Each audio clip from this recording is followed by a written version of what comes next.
"She's in the walls," he said. I paused, not ready to jump to any conclusions. I've had clients say the craziest things, only for it to turn out to be something mundane, misunderstood. "You think I'm having difficulty telling reality, apart from fantasy?" he continued, a tinge of spite in his tone. I blinked. Then I remembered. In one of our past sessions, he had shared some pretty implausible tales, like how he was a master of black magic. He had talked about the hexes he had successfully cast in the past. I had gently probed his narrative, wanting to see how real his belief was to him. He must have realized I had doubted his grasp of reality. "I'm just curious, what do you mean by 'she's in the walls'?" I asked, keeping my expression. Pleasant, calm. He could still be talking about something perfectly normal, like a rat, a lizard. "After I killed her, I placed her body behind the walls and bricked them up again." "Okay." He wasn't leaving much room for doubt. "Are you saying that you killed the woman you've been having nightmares about?" As I spoke, I flicked open up the web WhatsApp window on my screen and typed a quick text to the clinic manager.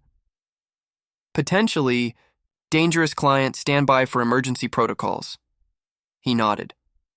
"The bad dream started a day after I killed her and sealed her behind the walls." He proceeded to tell me what he had been unwilling to tell me in our session last week. He told me how he had felt something strange stir within him when he had first caught sight of this woman. She worked near him. It wasn't love. It was a fascinated contempt, a horrified disgust. He couldn't take his mind off her and followed her everywhere. He figured out her schedule, who she would meet, places she would go. He finally got her, alone one day, down a route she occasionally took while going for her early morning runs. He didn't have any brilliant plan in mind, and so he just struck her in the back of the head as she ran by, with a rock he kept in his pocket. She had fallen. He had simply scooped her up and carried her to his car parked nearby. No one was around to witness it in the wee hours of the morning. Still hoping for some normalcy, I tried to formulate what this could really be about. Maybe he needed attention. Maybe he liked to shock and awe others with outlandish tales. I mean, carrying an unconscious woman to his car? That couldn't be as easy as he made it out to be. Maybe he wanted to test me. See how I would react to a wild tale of murder, right? "Why are you telling me this?" I asked. "Because of the nightmares. They wouldn't stop. I tried not to tell you about it, to just work through the nightmares without context. But I realize I need you to know so you can give me proper help." There was a dead, earnest look in his eyes. Suddenly, I believed him. I could no longer try to poke holes in his story. This man meant every word he said. "Call the police. Tell them. A client just confessed to murder. Might be dangerous right now. Get them down here." I typed on the WhatsApp chat, pretending to be taking notes. I had to break confidentiality at that point. It was legal protocol. "The nightmares, yes. Tell me more about them. You said they were vivid, that you would wake up screaming." "What did you dream about?" I asked, hoping to stall him until the police came. I was honestly also a little curious. He hadn't been willing to tell me the contents of his nightmares last week. Just her face, right in front of mine. She would start off looking terrified, the way she looked when I slit her throat, then she would grin. A wicked grin. She was a wicked, evil woman. I fought the urge to raise an eyebrow. "She was a wicked woman, that was your sense in the dream?" I gave myself a pat on the back for keeping my tone clear of the disbelief and contempt I felt. He slit her throat, but she was evil? Holy shit. She was always evil. I knew that. So I did what I needed to do. What the world needed me to do. He smiled brightly at me and winked. My stomach churned.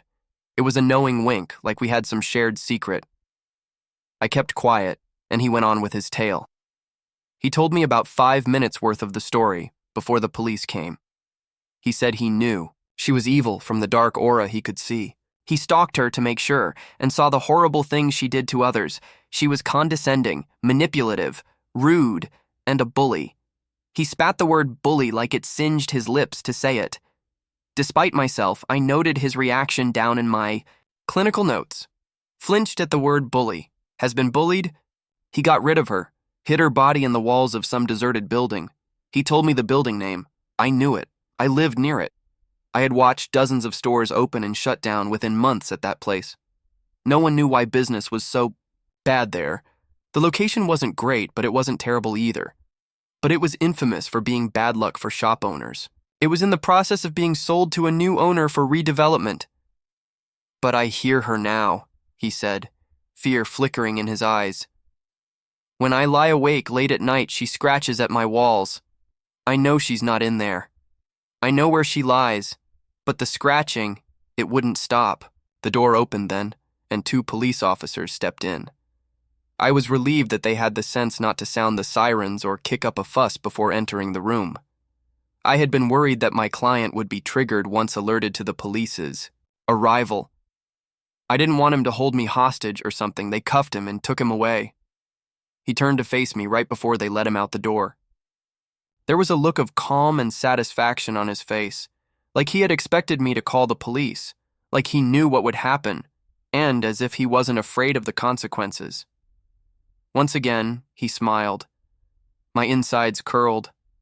I headed down to the police station and gave them all the details my client had told me about the murder. Once I got home, I took a shower and downed some wine. It was a wild day. I was ready to put it behind me and get back to normal. I slept fitfully. There were flitting images of my client in my dreams, his look of satisfaction, his knowing wink. There was also a persistent scratching sound that I couldn't locate.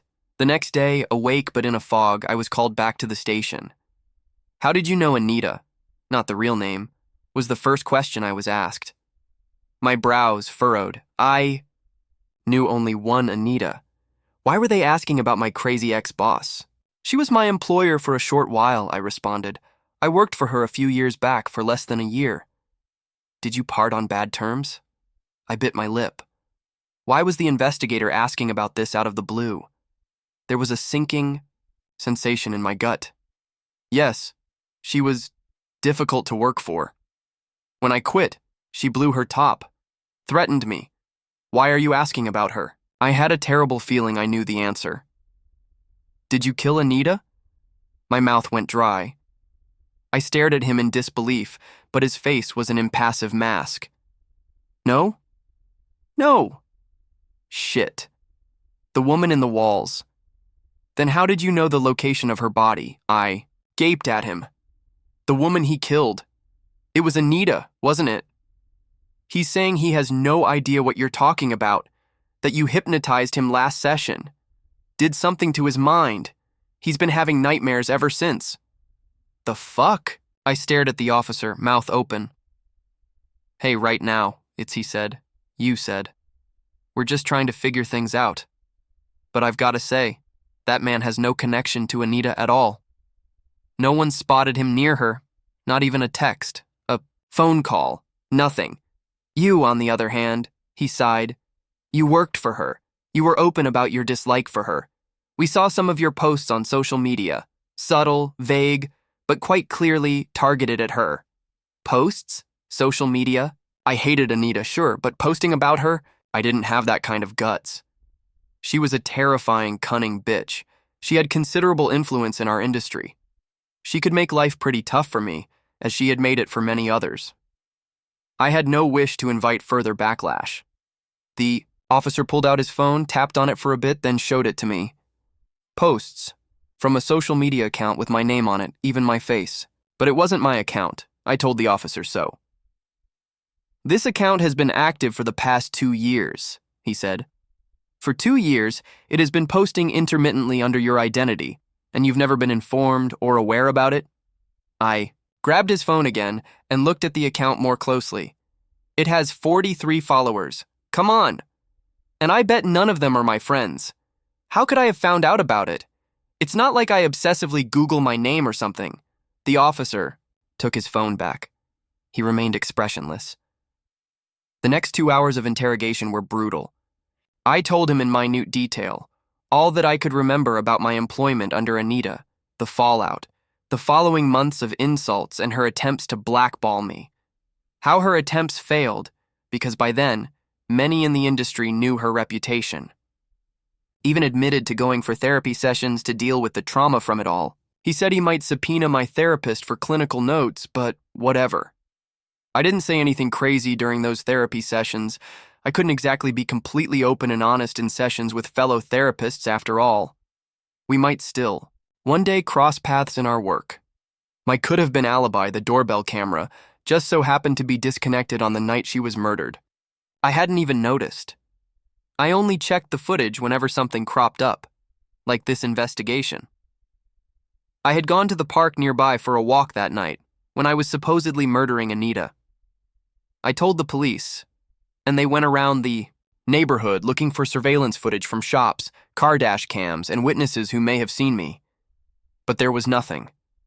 By then, it was abundantly clear. I was being set up. Somehow, that client had been planning to murder Anita for years. He had been setting me up for years. It all looked bad for me. My history with Anita, my knowledge of exactly where she was hidden, how she died, the social media posts, which somehow had its IP tied into my Wi-Fi. I cursed myself for having a predictable Wi-Fi password. The client claimed that he had never spoken about Anita, or any murder, that he had recently come back for help with nightmares related to a past memory he hadn't told me about, that I had hypnotized him. It was EMDR. I just let him access the memory related to the nightmares without telling me what it was, and did EMDR with him, letting his eyes follow my fingers as he accessed the traumatic memories. It was far from hypnosis. It was a legit tool to help with traumatic experiences. It was bilateral stimulation. It was nothing like hypnosis. The asshole had twisted everything. He told the police I made his nightmares worse, and that he didn't know what happened during our most recent session. Said he had been dazed by my hypnosis when the police came. It's incredible how easily someone can destroy your life if they choose to. 1 minute, I had my life together, more or less. Next, I was under suspicion of murder. I originally thought being innocent would clear my name quickly, but turns out that's not how the legal system works. Things only got worse. The night I got home after the interrogation, I downed a bottle of wine. Then I lay in bed, trying to sleep, to get some respite from the nightmare that my life was morphing into. A scraping sound roused me to full alertness. Another scraping sound. It was like something scratching. There was something scratching behind my walls. My heart skipped a bit and my breath caught in my throat. Hesitantly, gingerly, I pressed my ear to the wall. The scratching was loud, like nails on drywall. It felt like something was scratching a centimeter from my ear. I jerked away from the wall and sank back down on my bed, my limbs weak. There was another sound. Was it a whisper? I couldn't tell. It was faint, covered by the scratching sounds. I was imagining things, I told myself. The investigation was fraying my nerves. The wine had muddled my sanity. I thought of fleeing to a hotel for the night. But the police had told me to stay where I was. I didn't want to look like I was running away. I got back into bed and shut my eyes. I was imagining things, I repeatedly told myself. The scratching continued. There was no way I could sleep. An agonizing few minutes later, a soft humming started up. It rose in volume until it resembled static, or the type of sound a white noise machine might produce. The static began to overwhelm even the sounds of scratching. I tried to sit up then, to get out of the house, consequences be damned. But I couldn't. I was paralyzed. I couldn't even open my eyes. I struggled desperately, straining with every fiber of my being, screaming silently to the point where I thought my lungs would burst, but I couldn't move a single muscle. Couldn't make the slightest sound. Then I dreamt, or I think I did. I saw her behind my closed lids. Anita knelt before me, begging for her life. An arm reached out. Mine. I grabbed Anita by her arm and hit her in the side of her already bleeding head with a rock. She collapsed to the ground like a puppet with its strings cut. I stood over her, grinning. A knife glinted. A knife that I held, I realized. I knelt down and placed the knife against Anita's throat. I couldn't stop it, couldn't will my hand to stop, couldn't wipe the grin from my face. Something rushed me from the side. I toppled over. "You killed me!" Someone was screeching. I looked around frantically, a dark energy, like a swirling cloud, a flash of a maniacal smile from something within. "You killed me, and you'll pay." The dark mass swept towards me. I screamed, fended whatever it was off with my arms. Silence. I looked around. Nothing was around me. No dark cloud, but Anita was there, a pool of blood spreading beneath her neck. I looked down. The knife in my hand was covered with blood. I woke up screaming. My shirt was soaked with perspiration. The police came for me a few hours after that. They told me they had found my prints, on her arm, right where I had seen myself grab her in the dream. I can't explain it anymore. I know for a fact. I know, with all my being, that I didn't do it. I didn't snap, split from reality, nothing. I remember the night she died. I was home. I got bored and went for a walk in the park. I went home after my 45 minutes of brisk walking was up. I was trying to keep fit. But the dreams, the posts, the scratching in my walls. He had set me up, sure. But how could he have accessed my bedroom walls? My dreams? They arrested me. I was held for weeks before a judge finally granted me bail. I was to be on house arrest until my case was tried. No flight risk, a stable career, good community relations, no priors. I was lucky to get bail, they said. I didn't feel lucky at all. I got one text from that client in all this time. "Do you know what's real?" I had stared, confused, for a moment before I flung the phone onto the sofa in anger. Was that what this was all about? Was he doing this to me because I had made some comments that suggested he might have broken from reality? Did he seek sessions with me just to set me up? Did he ever even need therapy? I retrieved my phone within a minute. Once I realized I could screenshot the text as evidence, but the text was gone, evaporated into thin air. Maybe I really don't know what's real. Maybe I am losing my mind. I'm stuck at home for the next 2 months, maybe longer if there are delays in getting the case to court. My life is over. My reputation is in tatters, and still every night the scratching goes on. The nightmares keep coming. I wake screaming every night. Anita's face, contorted sometimes in rage, sometimes in agony. My clients grin. The dreams are so vivid. They are starting to feel like memories. Maybe I should just give in. Say I did it. Plead guilty. Hope for the death sentence. Because I can't live like this anymore.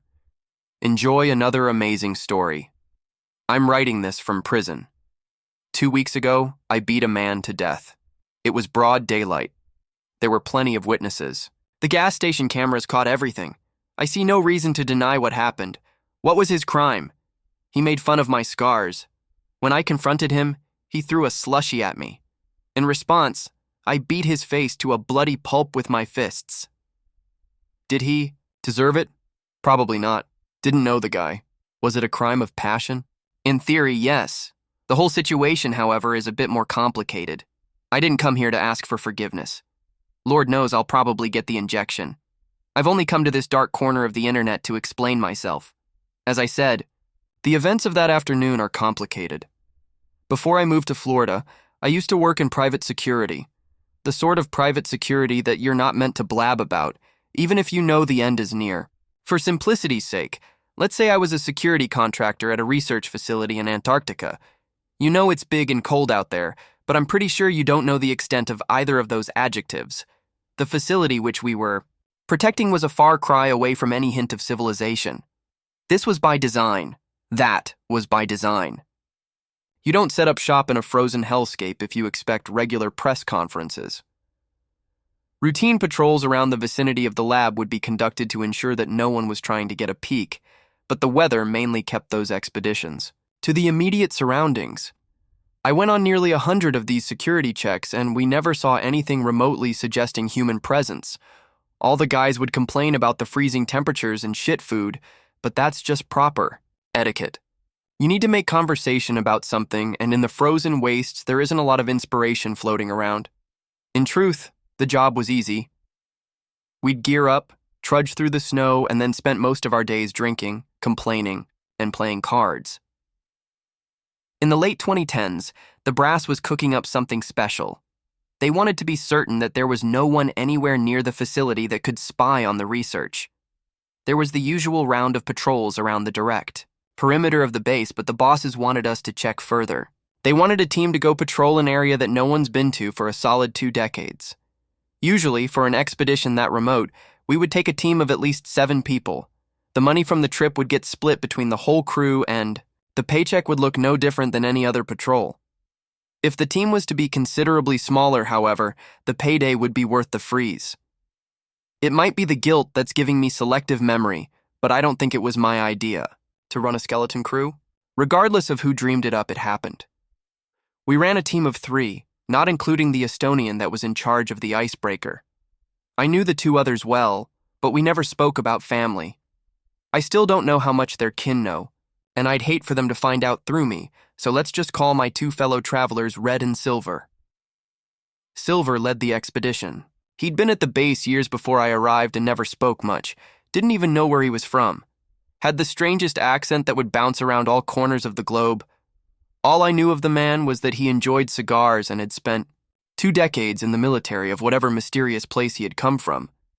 Red was our comms guy. Gutsy fella from somewhere in Latin America. Brazil, if I recall correctly. Few people complained about the cold as much as he did, and no one was able to string together as many expletives while doing so, but he was a reliable man in a pinch. Silver and Red both had rifles, and I rounded out the group Remington in case something got too close for us. None of us were too concerned about the weaponry. We didn't expect to use it. Even Silver, who had spent untold years out in the cold, had went his entire career without shooting at anything mobile. Main thing we were concerned about was getting enough thermal protection to not lose a limb to frostbite. The weather in Antarctica is never good, but when we left the base that morning, it was as normal as it gets. As we sailed beyond the borders of our usual patrol area, the wind started to pick up. By the time we were fully in uncharted territory, the world was a howling mess of snow and sleet. The Estonian captain, as usual, didn't say a word. He just puffed on his pipe and worked at the machinery.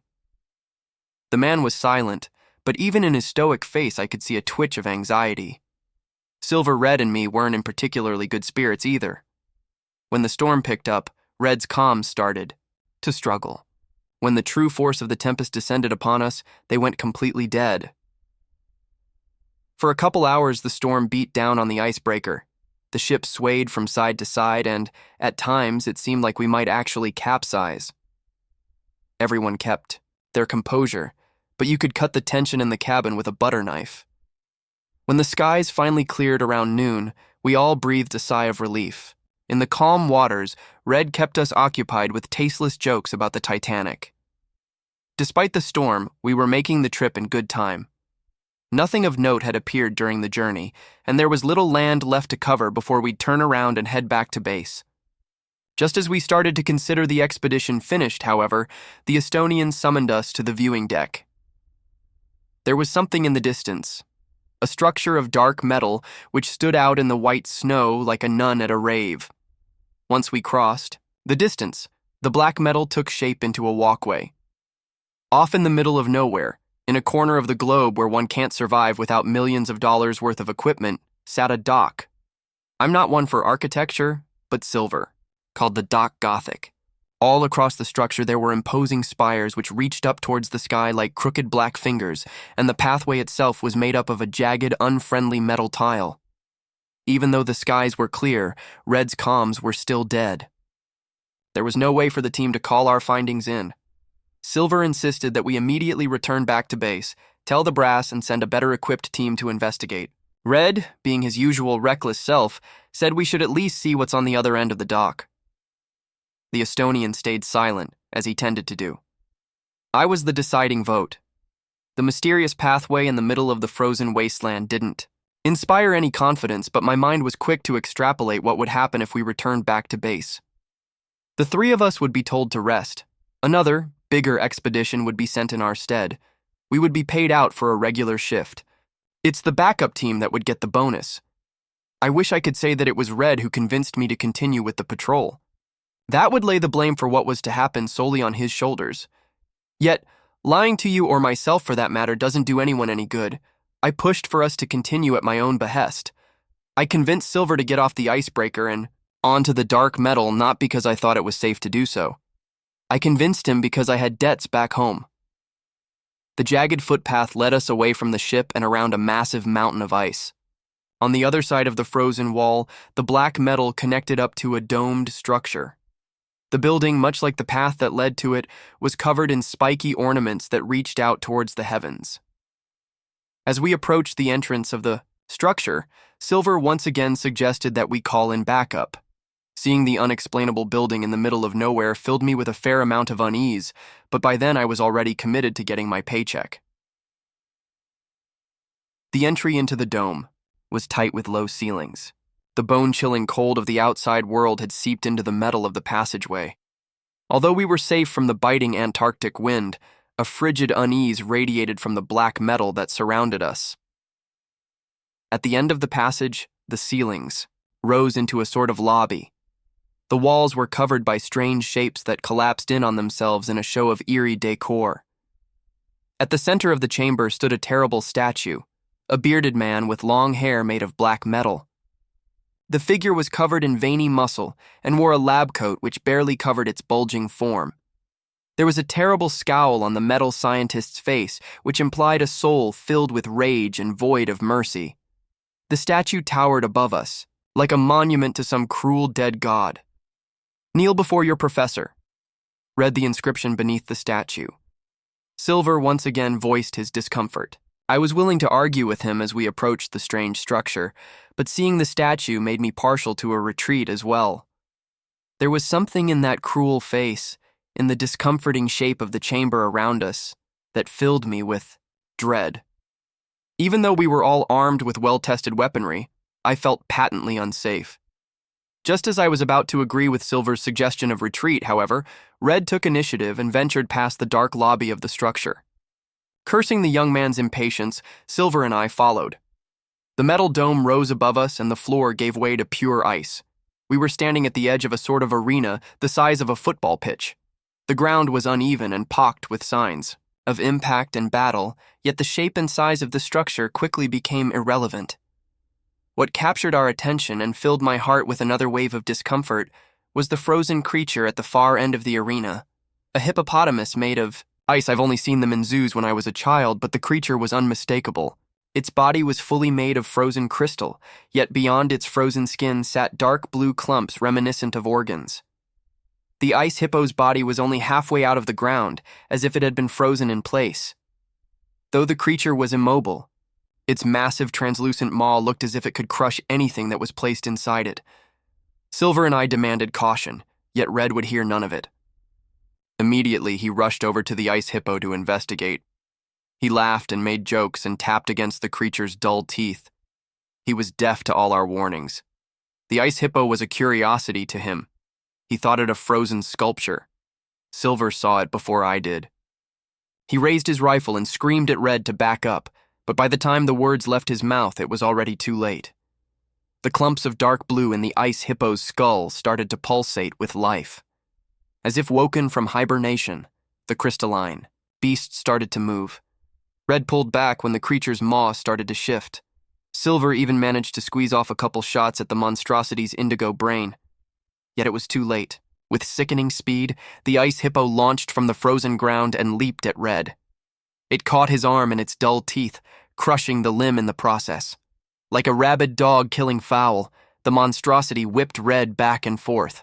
Manic screams, punctuated by gunfire, echoed through the grand metal hall. Silver shot a burst from his AR at the creature's mass, and somehow, through the agony, Red managed to squeeze off a couple shots from his sidearm into the ice hippo's skull. All the bullets hit their mark, but it made no difference. the frozen monstrosity was not impeded by either of the weapons. What I was witnessing was maddening and incomprehensible, but the adrenaline that rocketed through my body made it no different from any other combat situation. Seeing my comrade in danger, I acted. With a sprint, I cut the distance between me and the incomprehensible. Once I was close enough to not miss, I squeezed off 2 shots from the pump action into the creature's maw. The first burst shattered a chunk of ice from the creature's jaw. The second completely unhinged it. Red came crashing to the ground, screaming and delirious. The ice hippo reeled back in confusion, its shattered jaw hanging uselessly. It roared in pain. A strange, high-pitched creaking sound which betrayed the beast's gargantuan size. Without thought, I grabbed my screaming comrade by his nape and started to drag him to safety. I squeezed the trigger a 3rd time, hoping to dissuade the creature from following us, but the shot went wide and hit the dark metal beyond. Although I missed, Silver was much more accurate with his plan of attack. As I dragged Red back to safety, the old soldier stepped out and threw a grenade. He landed the explosive straight in the creature's yawning maw. The explosion rocked the whole hall. By the time the frost settled, the ice hippo was just a pile of misshapen crystal and dark blue blood. The creature's jaw had the strength of heavy machinery. Red's arm was mangled beyond recognition. He was bleeding out fast. I helped Silver fasten a tourniquet, but it didn't do much to help. The damage from the hippo extended well past the affected limb. Red's uniform was drenched in blood, and the wavering tenor of his screams suggested he would never speak again. Saving the man seemed unlikely, but I had no intention of leaving him behind, at first at least. As we applied the tourniquet and lifted the dying man to his feet, another sound broke past Red's harrowed screams. Outside, a familiar high-pitched wail could be heard. Another ice hippo, multiple ice hippos. We dragged our comrade through the tight metal passage. Once we got out into the frigid Antarctic wind, his fate became unavoidable. Even if we were alone, Red's chances of survival were slim. There were some basic medical supplies on the ship, but they were sparse and far. The walk to the icebreaker was at least half an hour when we were all capable of moving on our own. Dragging the man would slow us down considerably. Were we alone, there's a chance that Red might have survived the journey, yet we were not alone. From the depths of the ice rose more of those crystalline monstrosities. With dull maws of horrid strength and pulsing azure organs, they lumbered towards us. I begged Silver to let go of Red, to leave him to his fate. Yet the old soldier would hear none of it. He refused to abandon a member of the patrol. Even as the life drained from Red, the old soldier insisted we at least try to save our comrade. The ice hippos outside moved more sluggishly than the one we encountered inside of the metal dome. Were the 2 of us simply to run, we might have escaped them. Even as Red's cries simmered down into groans, however, Silver refused to let go. I helped him drag the man for as long as I could, yet when one of those frozen monstrosities was just a few paces away from us, I let go. Red fell off the walkway and onto the ice. Limp. Dead, perhaps. Although we were being pursued by beings beyond comprehension or explanation, Silver's rage cut through the panic. He roared in fury and demanded I pick Red back up. As my commanding officer, he ordered me to do so. Silver ordered me to do so, yet he never finished his order. The nearest ice hippo let out a haunting howl into the wasteland. A blast of something horrid left the beast's frozen jaws. Before Silver finished off his order, he disappeared beneath a gust of freezing dust. A terrible pain spread up the right side of my face. The crystalline monstrosity's attack inflicted the kind of agony that scars a man for life, yet in that adrenaline-fueled moment, I could see the world clearly with my one good eye. Silver stood before me, with Red dead in his arms. They were, both frozen in place, turned immobile by the ice hippo's terrible breath.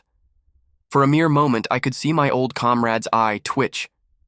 He was frozen, but he was still alive. The stinging pain surging through my skull washed out any hopes of rescuing Silver. It obliterated any semblance of cogent thought in my head. All my body could do was run. All it could do was run and scream and beg the Lord for survival. I do not know how I made it back to the icebreaker.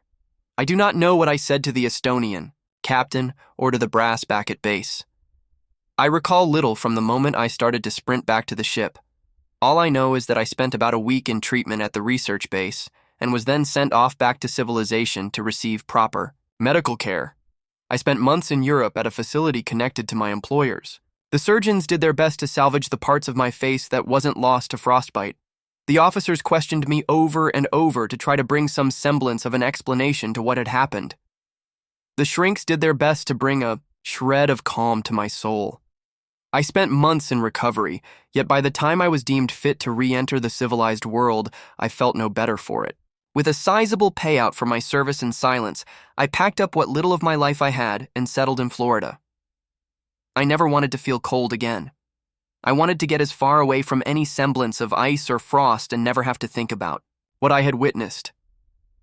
Thoughts of the horror would not leave me, and the few bits of respite I would get in my waking life would worm their way into my dreams and consume me in terrors of the night.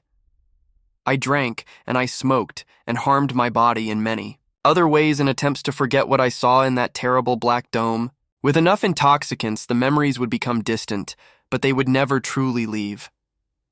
It wasn't until I found myself confronted with a cackling youth in a gas station that the memory of that terrible day truly re-emerged. I thought I could keep my cool.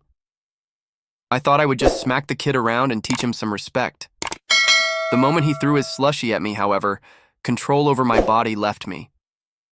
I was back in that frigid hellscape. I was back before my two dying comrades, helpless to save them. I was back in Antarctica staring down a terrible amalgamation of animal and ice. I was back, and I couldn't help myself. Thanks for diving into this story with me. Don't miss out on the next one.